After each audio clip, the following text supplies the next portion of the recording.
Hey guys, and welcome to Off the Cuff. Today we are going to talk about contests and competitions. Alright, so Construct, Skera rather, have just announced another Gamey Jam. Now this is a company that does...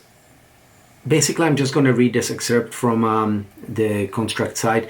If you've not come across Gamey before, they've set up a fantastic platform that allows you to play great games using their own social app, available on both iOS and Android, or directly in messaging apps like Telegram and Kik. Gamey users can create their own profiles, and the platform's games aim to create competition amongst friends using social features and score sharing. Sounds great. Now, I've got a couple of reservations. For me, there is a positive and a negative when it comes to contests and competitions, and you guys might feel the same or not. I'm just going to share how I feel about it and might give you a little bit of perspective. I come from a time when everybody who used to make online games was using Mochi Ads. Mochi Ads was basically an ad company that had scores, achievements, everything. You could monetize games, all sorts of stuff. Now, most people know, well, you might not know, but if you were into Flash, you would, or have been around the game, online game scene for a while. Went out of business. Mochi Ads went out of business without much warning whatsoever. This was still at a time when Flash was doing reasonably well. I remember, I think it might have been downhill, but I'm not completely sure. Sorry about my voice, guys. Everybody around me has had the cold, including me, and might be a little bit gurgly.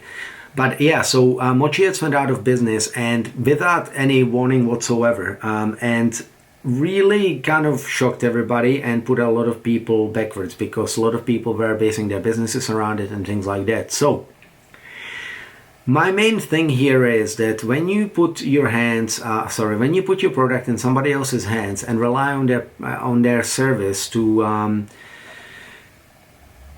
base your product around, then I think it can be quite a risky endeavor, because if that service ever goes away, then it leaves you with nothing, unless you are clever enough to design it in a way so it has some sort of fallback gameplay, or it can be played without that service. So I think that is a way of going around it.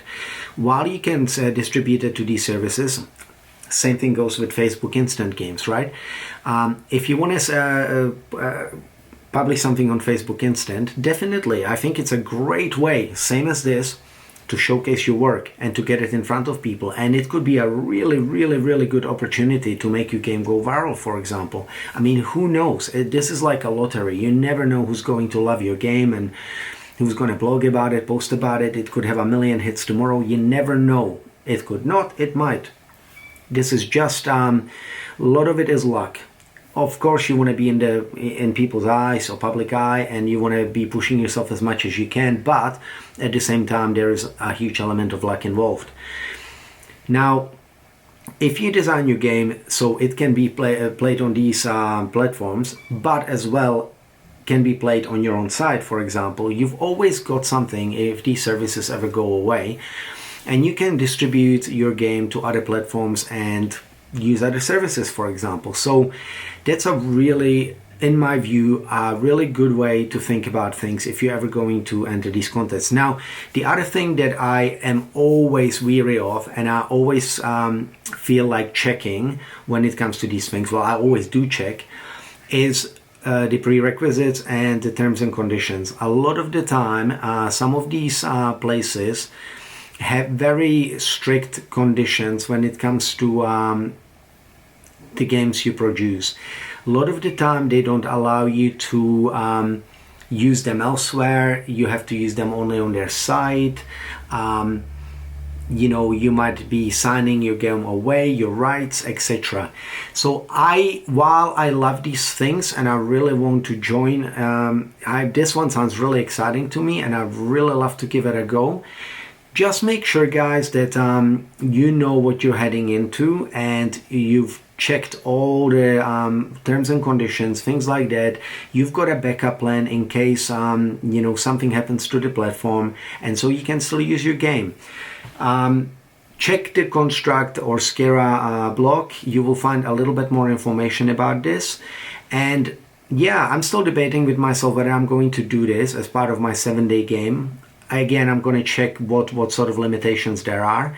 And yeah, hopefully this helped you guys. And if you didn't think about some of these points, maybe now you kind of go, oh, hey, you know, I didn't think about it. Maybe you've got other stuff that you would like to discuss, or maybe there's something that I didn't consider. So if you want to discuss anything, check a comment down below, and I will see you guys in the next Off the Cuff.